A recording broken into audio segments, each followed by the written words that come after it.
Lho, iki ngapa iki? Ngapa Mbak Yu? Boyokku lara ya. Kok dengerin boyok? Tak pijet kepeng bola-balik iki. Sik kemerannya seramari-mari. Bola Bali? Heeh, ngasih tukang pijete bosen karo aku. Bosen ngasihan. Napa mulai mbak ngono iki. Mari-mari boyoke.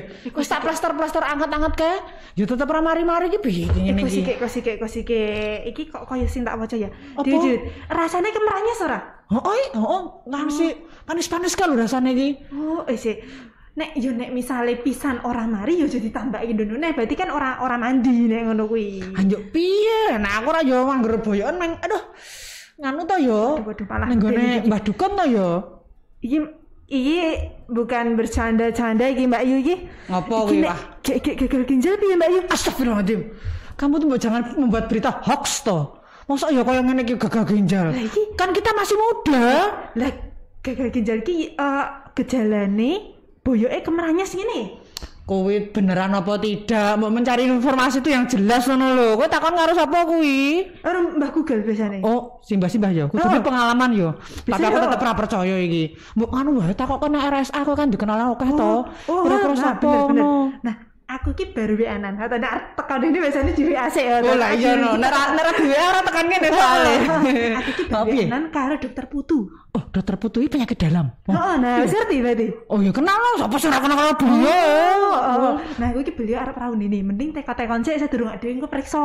Gagal ginjal iki karo penyakit dalam to?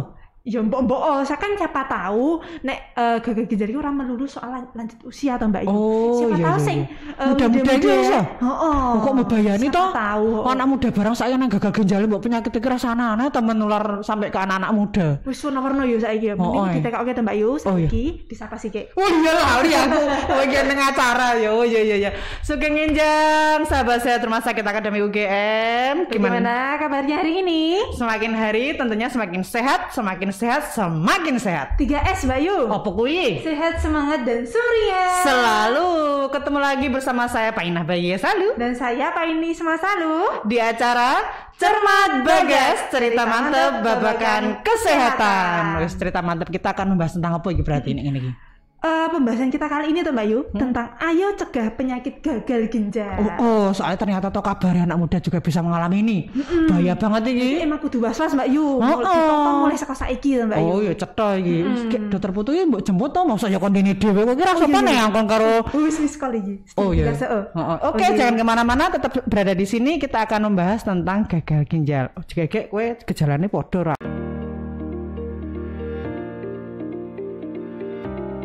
Halo sahabat sehat RSA, pelayanan screening COVID-19 berupa swab PCR, rapid test antigen, dan rapid test antibody dilayani terpusat di lobi utara Rumah Sakit Akademik UGM.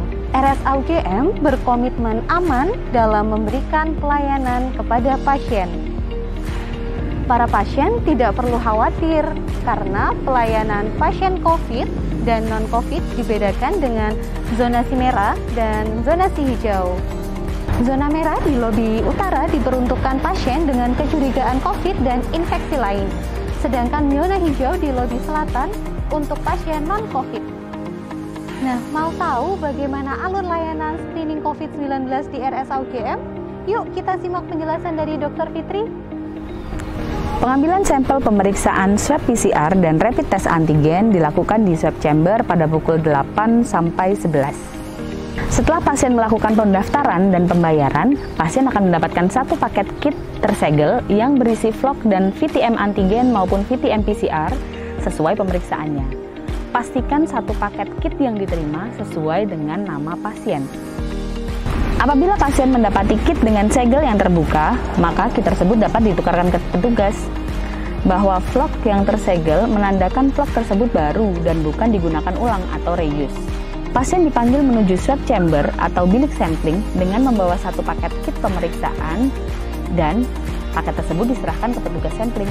Pastikan segel kit dibuka di depan pasien untuk menjamin bahwa kit yang akan digunakan masih dalam keadaan baru. Petugas sampling dengan pasien akan tersekat kaca bilik untuk menghindari transmisi virus. Setelah dilakukan sampling, area sampling yang akan digunakan oleh pasien berikutnya akan di dry mist selama 5 detik. tepat di depan swab chamber untuk memastikan tidak terjadi transmisi kuman antar pasien yang disampling di RSA UGM. Nah, pada pukul 11 hingga 19, proses sampling dilakukan di Poliklinik Yudhistira 2. Para sahabat sehat RSA tidak perlu panik ataupun takut. Meskipun merupakan Policovid, gedung Yudhistira 2 berkonsep Smart Hospital yang dibangun dengan fitur-fitur khusus untuk menangani wabah COVID.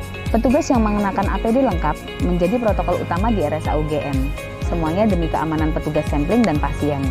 Poliklinik Yudhistira 2 mempunyai sirkulasi udara yang baik, didukung dengan teknologi HEPA filter dan exhaust fan di setiap sudut ruangan untuk mengurangi kontaminasi dan transmisi virus antar pengunjung.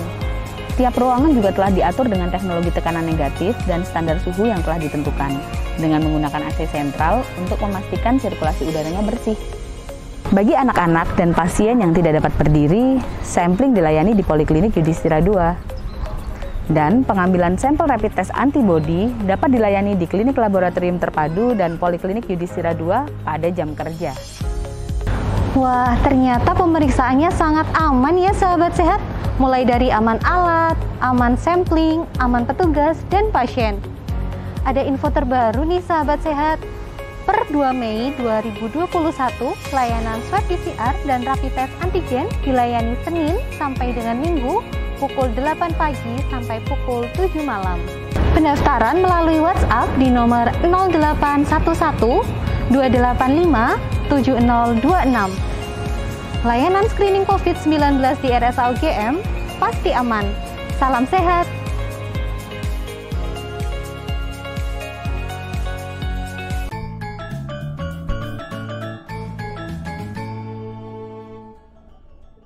Oke, sahabat sehat Rumah Sakit Akademik UGM, kembali lagi di Cermat Bagas, cerita mantap babakan kesehatan. Sudah hadir bersama kita ada Dr.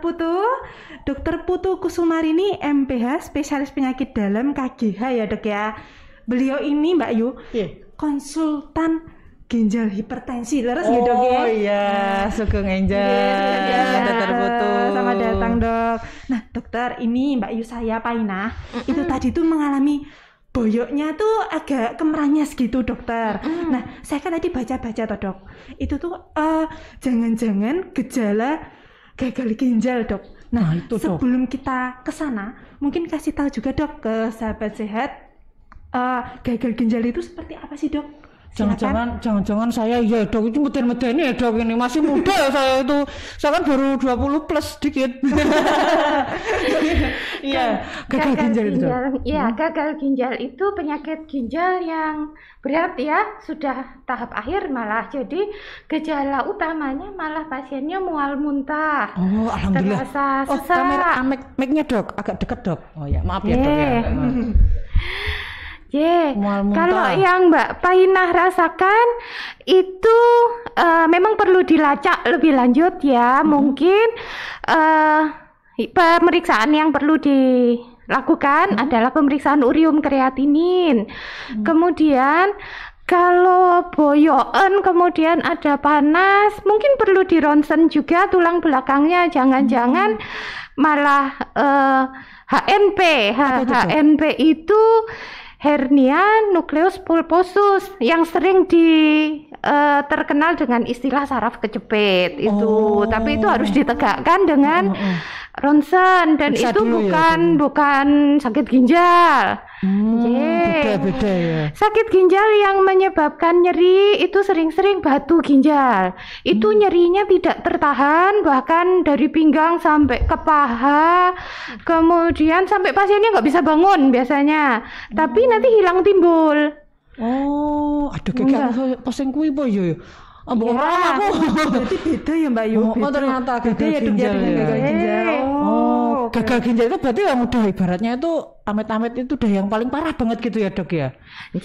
Jadi kalau yang Mbak rasakan itu kok malah lebih ke arah gangguan tulang belakang, atau mungkin kalau nanti ronsennya normal itu hanya nyeri otot biasa.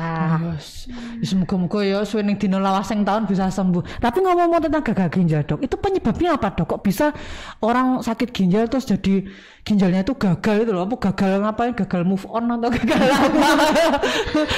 Jenenge gagal ginjal ya. Ngapunten ya, Dok, ya gini apa teh, Dok? Gimana, Dok, itu penyebabnya, Dok? Gagal ginjal itu ada dua, Mbak Paina.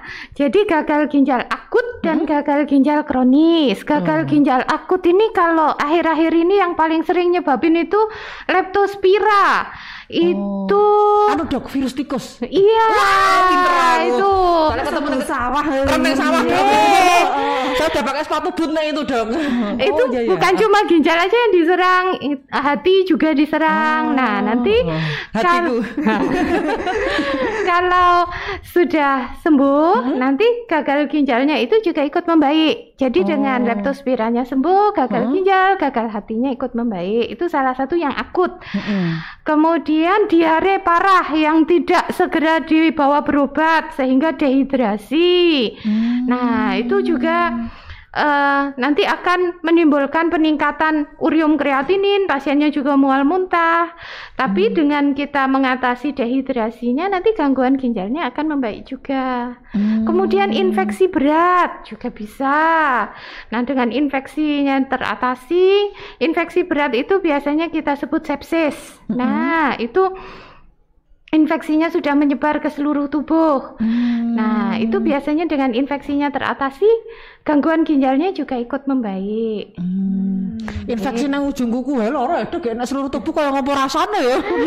Pantesan sampai gagal ginjal ya. Oh iya. Nah, yang sering yang ditanyakan kalau yang cuci darah jangka panjang itu adalah gagal ginjal kronis. Itu penyebab terseringnya diabetes. Yang diabetes yang tidak teratasi dengan baik ya biasanya membutuhkan waktu berbulan-bulan sampai bertahun-tahun, gulanya tinggi di atas 300, nggak pernah diobati. Kemudian makanya hipertensi, gitu ya. nggak hipertensi, tensinya sangat tinggi bertahun-tahun nggak diobati, akhirnya ginjalnya ikut terganggu. Nah, jadi gagal ginjal kronis itu perjalanannya lebih dari 3 bulan. Kalau gagal ginjal akut itu cepat, dan makin cepat kita tangani, gagal ginjal itu akan membaik yang akut. Tapi kalau tidak tertangani dengan baik, lama-lama dia bisa jadi kronis juga. Oh gitu ya. Tapi kalau gagal ginjal akut yang leptospira itu belum sampai ke kronis, amit-amit kan zaman dulu sampai pagebluk ya, Dok ya. Sakit pagi sorenya mas rawono. Zaman keton aku tuh ya kan ngomong zaman orang lahir. Ceritanya simbah-simbah biyen. Oh, berarti kalau yang akut pun juga kalau terlalu udah parah bisa jadi kronis ya. Nah, kalau tanda gejala yang paling awal muncul untuk gagal ginjal akut itu seperti apa, Dok? Nah, itu tergantung penyakit dasarnya, Mbak Paini. Jadi biasanya kita menegakkan diagnosis juga dari pemeriksaan lab, urium dan kreatinin yang meningkat. Itu dari apa, Dok? Kalau periksa itu di ronsen atau diapain? Diambil darahnya, Mbak Paina. Pemeriksaan itu diambil darahnya. Terus apa lagi, Dok? Pemeriksaan lainnya untuk menegakkan diagnosis bisa dengan USG. Kemudian kalau seperti Mbak itu nyeri boyok untuk ini ginjal apa bukan, itu juga kita bisa lakukan ronsen. Berarti kalau tanda gejala yang mungkin orang awam gitu loh, Dok, yang maksudnya kayak iki gagal ginjal apa gimana gitu nggak bisa ya, Dok ya? Nggak bisa, karena gejalanya memang mual muntah, tapi mual muntah bukan milik penyakit ginjal saja. Penyakit lambung berat juga bisa mual muntah. Mabuk aku ya mual muntah ya, Dok. Waktu perjalanan naik bis langsung mual muntah, nonton bisnya aja udah mual muntah, Dok. Oh iya. Berarti kok orang langsung mendiagnosa aku, tau kan ketemu dokter putu, aku harus nantratap. Ini kayaknya searchingnya WP tidak bisa dipertanggungjawabkan. Waduh. Nah, dokter, kalau tadi kan ada gagal ginjal kronis dan juga akut ya, Dok ya. Kalau angka di Indonesia sendiri itu seperti apa sih, Dok? Yang saya baca di tahun 2018 itu cukup banyak, 499.200 itu. Waduh, data Riskesdas tahun 2018 ya. Mungkin sekarang sudah lebih banyak lagi. Trennya meningkat ya dok ya memang ya? Ya, trennya meningkat memang. Terlihat dari pasiennya RSA ini juga tambah banyak ya. Itu aja nih RSA, sebenarnya yang jopo. Saingan karo followerku. 400-an lebih ya ternyata ya. Wah, serem juga ya itu. Tapi itu anak muda juga termasuk di situ, Dok? Ya, sebagian meskipun nggak banyak. Oh, anak muda itu bisa, Dok? Itu kenapa, Dok, kok anak muda bisa? Gejalanya mungkin dia dari awal, dari lahir punya gangguan ginjal bawaan ya, seperti kiste atau pembentukan ginjalnya yang tidak sempurna. Nah, setelah dia anak-anak atau remaja baru muncul gejalanya yang sampai gagal ginjal atau yang sindroma nefrotik yang biasanya kalau anak-anak tuh dia bengkak seluruh tubuh, terus kencingnya berbusa. Nah, itu karena protein yang bocor di kencingnya. Itu juga kalau tidak diatasi dengan baik, ya bisa gagal ginjal. Tapi kalau dia diobati, ya nggak sampai gagal ginjal. Malah ada yang bisa sembuh juga. Tapi itu ada penyebab dari luarnya nggak, Dok? Kalau selain tadi kan ada yang memang kondisi ginjalnya bawaan dari lahir ya. Nah itu kan ibaratnya tidak bisa diperbaiki atau dicegah gitu, Dok.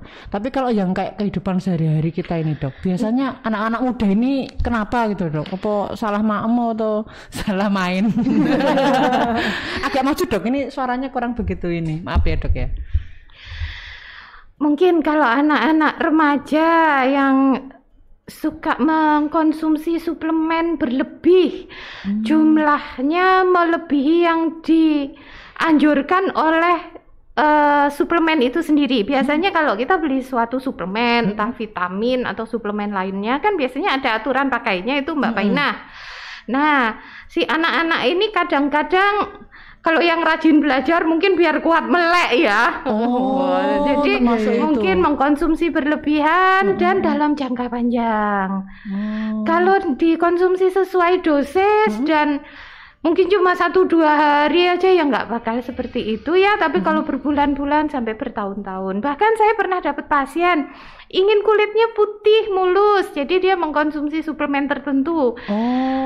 Padahal petunjuk suplemennya cuma boleh sekali sehari, dia mengkonsumsinya 2 kali sehari dan selama 3 tahun. Akhirnya ya gagal ginjal. Jadi buat anak muda memang suplemen-suplemen itu aman, tapi asalkan dikonsumsi sesuai dosisnya dan tidak jangka panjang. Memang harus sesuai dengan petunjuk dokter ya itu ya. Makanya dari beberapa label-label itu kan juga sesuai dengan petunjuk dokter ya. Memang kalau yang instan-instan itu juga nggak bagus juga ya. Tadi suruh 1 hari sekali malah 2 kali. Pengennya nggak cepat putih. Karena putihnya pucat. Iya bener Mbak Maina. Iya. Pucat beloro. Bukannya tambah putih. Itu sahabat sehat ya. Pokoknya kalau misalnya mau mengkonsumsi sesuatu itu memang harus dengan standarnya aja. Kalau bingung-bingung tanya sama ahlinya. Aku loro boyo, untung aku ora percaya Eropa ini. Aku langsung dicuci darah aku. Untung tanya dokter putu dulu. Oh iya, oke Dok. Tapi Dok, terkait dengan anak muda itu, jangan-jangan dia anak muda itu punya gagal ginjal atau penyakit ginjal itu turunan, Dok. Bisa nggak, Dok, itu, Dok? Atau seperti itu ada klasifikasi umur mboten, Dok, yang mungkin berpotensi kena gagal ginjal mboten? Kalau klasifikasi umur mungkin nggak ada ya Mbak Paini. Kalau keturunan itu jarang ya Mbak Paina. Biasanya penyakit ginjal yang menurun itu kista. Oh, karena kistanya. Iya. Nah, tapi biasanya kista itu mulai bergejala di umur 50 ke atas ya, mulai mengganggu ginjal. Tapi ada juga yang mungkin karena kistanya banyak, bisa mengganggu di umur yang lebih muda. Jadi kalau mungkin ada orang tuanya yang sudah terdiagnosa kista, tidak ada salahnya anak-anaknya di USG untuk mencari kista itu, meskipun kista itu mungkin tindakannya tidak harus dioperasi, tapi dengan dia menjaga pola hidup yang sehat, makan yang benar, bukan makan yang berpengawet-pengawet atau mengkonsumsi suplemen yang overdosis. Nah, gangguan ginjal itu bisa diperlambat, jadi atau bahkan nanti seandainya dia muncul ya di usia yang sangat tua. Tapi bisa muncul juga ya dok ya, tetap gangguan ginjal ya, belum tentu gagal ginjal ya dok ya? Gangguan ginjal, dan jadi bukan langsung jadi gagal ginjal, enggak. Karena kalau ngomong gangguan ginjal kita nanti 8 SKS ya ini, nanti berhari-hari masanya dokter butuh komen sama kita ya. Komponen konsultasinya jadi konsultan pribadi kita. Oke, karena kita spesifik kali ini tentang gagal ginjal itu. Nah kalau misalnya udah terdiagnosa gagal ginjal dok, nah, terus ini pasien yuk ngapain dok? Saya penasaran dok, apakah hanya minum obat saja cukup atau memang harus cuci darah itu dok? Udah nek di sana dia udah dengar cuci darah itu sampai ada yang ini loh dok, gak usah cuci darah, nanti sekali cuci darahnya kamu yuk cuci darah terus gitu loh dok. Nanti marah mari loh, nanti tambah seminggu ping pisan, seminggu ping pindah malah meden-medeni gitu. Gimana dok? Memang harus dibawa periksa ke dokter ya, supaya nanti bisa kita lacak penyebabnya, juga kita periksa laboratorium lebih lengkap. Nah kalau yang gagal ginjal akut itu kan nggak selamanya cuci darah, dia bisa sembuh kalau penyakit dasarnya kita atasi. Oh iya. Karena ya nggak misalnya leptospira tadi, kalau virusnya udah dicuci bersih hilang, ya sudah gitu ya dok ya.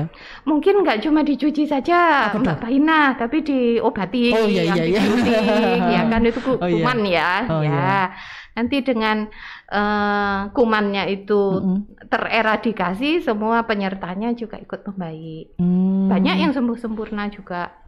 Tapi kalau yang gagal ginjal kronis dok, itu biasanya gimana dok itu? Kalau gagal ginjal kronis, nah kalau memang sudah urium kreatininnya sangat tinggi, ya memang harus menjalani cuci darah 2 kali seminggu. Dan obat-obat tetap harus dikonsumsi, karena cuci darah itu tidak bisa mengendalikan sakit gulanya atau mungkin punya asam urat misalnya. Penyebab pertamanya ya dok ya. Jadi tetap meskipun cuci darah juga tetap harus mengkonsumsi obat-obat juga. Kalau yang obat ginjalnya sendiri gitu juga ada dok, selama beliau itu terdiagnosa gagal ginjal itu dok? Nah tergantung penyebabnya itu Mbak Paina. Wis rasa tangan oke ya nek kuwi. Soalnya kuwi penyebabnya oke banget. Tambah 5 SKS sak semester ya kok. Lulus kok. Oh iya. Dok, saya tuh jadi kepo dok. Jadi kan mungkin dari beberapa pasien cuci darah itu kan ada interval waktunya sendiri-sendiri gitu dok. Atau kayak gitu tuh semua seminggu 2 kali atau ada yang seminggu sekali ngoten dok? Nantinya memang seminggu 2 kali ya. Mungkin waktu awal-awal terdiagnosis nilai laboratorium kreatininnya belum terlalu tinggi, kemudian pasiennya juga belum siap untuk sering-sering cuci darah. Kadang-kadang kita 1 kali seminggu dulu, tapi nantinya pasien itu harus siap untuk 2 kali seminggu. 2 kali seminggu ya dok. Itu ideal atau gimana dok? Ya sebaiknya seperti itu dengan kondisinya itu ya dok ya. Maaf dok, dari tadi ngomongin cuci darah tapi sebenarnya satu masih bingung dok. Jadi nek cuci darah itu ngapain tuh dok, kok harus dicuci darahnya itu berhubungan sama ginjalnya itu loh dok? Nah, kayak mau lalu fungsi ginjal aja nih ngopo sampai dicuci. Lupa dok, gimana dok itu dok? Jadi ginjal kita itu kan tujuannya membuang sampah-sampah yang ada di tubuh kita berupa kencing. Nah pasien-pasien yang gagal ginjal ini jumlah kencingnya sudah berkurang, bahkan ada yang sudah tidak kencing sama sekali. Nah padahal sampah-sampah ini kan harus dibuang. Jadi mesin cuci darah itu adalah pengganti ginjal. Nah untuk membersihkan toksin-toksin tadi yang harusnya dibuang oleh ginjal normal lewat kencing tadi. Makanya namanya gagal ginjal karena ginjalnya itu gagal itu ya dok ya. Mau bersihkan itu harusnya dikeluarkan dari pipis. Ternyata nggak bisa dibantu sama mesin itu ya dok ya. Sehingga kalau memang sudah sakit gagal ginjal, sudah terdiagnosis mungkin ya entah itu akut atau kronis, dokter sudah menentukan harus dibantu oleh mesin, ya harus dilakukan ya dok ya. Iki harus diluruskan nih, kalau meden-medeni malah tanggane loro, malah dibeden-medeni langsung sudah dicuci darah malah tambah bahaya. Malah gelem secara rutin kuwi mau Mbak yo wetine. Malah aja gelem ping pindho malah bahaya. Padahal kan paling mbok kira diskon neng mall sebelah.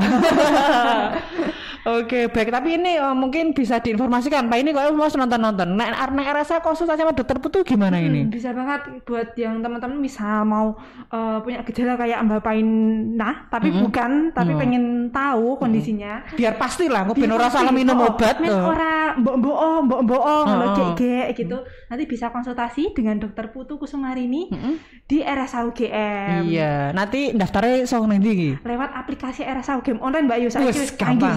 Nah, untuk jadwalnya bisa langsung cek di websitenya RSA aja. Nanti akan terupdate di situ. Ojo lali follow Instagram, Facebook sama websitenya RSA. Ben ngerti dokter putu kapan ya. Lewat aplikasi ya gampang, meh tanggal piro ya kira-kira ya. Pas tanggal arisan kok ora iso iki geser-geser. Saiki mulai sebulan. Jadi bulan depan kayaknya mau ketemu sama dokter putu pas baru ujian. Nah, jadi udah bisa pesan jauh-jauh hari karena pasiennya banyak dokter putu itu. Oke, mungkin selain layanan di RSA ada layanan apa lagi nih yang terbaru? Ada update vaksin Mbak Yu. Vaksin apa?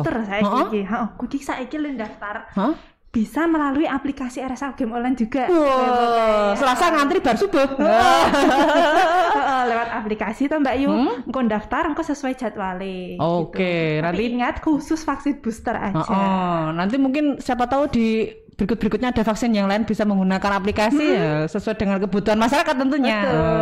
Nanti bisa langsung klik aja di RSA UGM online, pilih tanggalnya, nanti akan dilayani jam 8 sampai jam 9. Khusus saya RSA UGM online dilayani pagi. Nah, oke, pertanyaan Mbak Yu. Mimin kalau semisalnya yang onsite masih bisa enggak? Masih bisa. Ya kan raka ben duwe HP pinter. Smartphone. Gitu ya. Yang pastinya RSA UGM online itu bisa digunakan di App Store sama Play Store. Oke, jadi dua yang ada di Indonesia itu bisa sekarang ya download RSA UGM online. Apa meneh? Terus yang iki Mbak Yu biasanya tekon-tekon kan nggon aplikasi orang nganu ya jenis vaksin yang tersedia apa? Nanti bisa langsung kepoin di Instagramnya RSA di @rsugm. Oke, sip nanti. Iya, ben ngerti lah medsosnya RSA. Baik dokter putu, ora kerasa arep 45 menit luwih iki. Baik, nggak kerasa ternyata perbincangan kita ya. Alhamdulillah setidaknya saya tuh ada titik terang. Kayak gejalane mau tak cocok-cocok ke wudu ya. Mosok ya aku kok ora iso nyunggih damen aku. Tapi kok tetep reksa tak terkira apa-apa. Oh iya jelas, nanti pakai RSA UGM online. Aku udah download soalnya. Nanti sama dokter putu ya Dok ya. Nanti biar diperiksa-periksa ben mantep. Tapi mungkin bisa dikasihkan tips Dok buat sahabat sehat ini untuk mencegah biar tidak gagal ginjal atau mungkin mencegah biar tidak terganggu ginjalnya Dok, biar sehat terus. Ya, makan makanan yang sehat, istirahat yang cukup, olahraga yang cukup juga, makanan-makanan yang berpengawet, kemudian kita nggak tahu ya kalau makanan berpewarna itu kalau jangan pakai yang bukan pewarna makanan. Kalau pewarna makanan itu tentu aman ya. Kemudian suplemen itu kalau mau dikonsumsi sesuai aturannya, jangan berlebih dan jangan jangka panjang, karena itu nanti akan mengganggu ginjal. Oke, itu Dok cukup, wis. Ya. Pokoknya yang penting gaya hidup sehat, itu insya Allah tetap sehat gitu ya Dok ya. Tapi yang suplemen tadi memang harus, apalagi zaman COVID ini ya Dok ya. Iya. Suplemen apa Mbak dombe? Ini vitamin C, vitamin D, vitamin A, B, C tekan Z dombe kabeh. Itu harus konsultasi dengan dokter dulu karena nanti kalau ditengah itu ya sedikit jadi banyak ya Dok ya. Iya, dan jangka panjang itu hati-hati juga. Selama COVID aja udah 2 tahun Dok. Oke, baik, terima kasih banyak Dokter Putu sudah hadir di acara Cermat Bagas. Semoga informasinya bermanfaat bagi sahabat sehat. Sahabat sehat, terima kasih sudah bersama kami. Saya Painah Bahagia Selalu dan saya Paini Semangat Selalu. Pamit undur diri, matur nuwun dan pare.